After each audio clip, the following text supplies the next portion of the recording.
Order yang kelima dan order yang terakhir untuk hari ni, kita dapat Subway. Subway sini selalu tak ada orang, jadi selalu aku datang dah siap. Grab nombor 756. Ada. Ni satu je? Okey, baik, sama. Okey, dah siap. Kita hantar Sungai Chua 3.9 km. Okey lah, tak jauh sangat.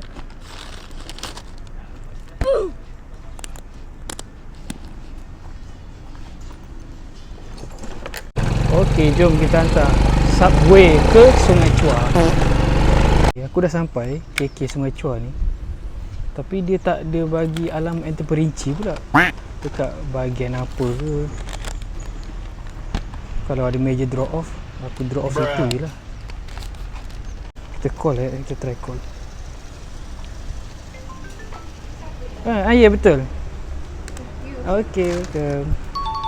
Oh, dah tunggu kat luar. Okey. Settle. RM6.20. Alhamdulillah rezeki hari ni. So selesai. Marilah kita balik.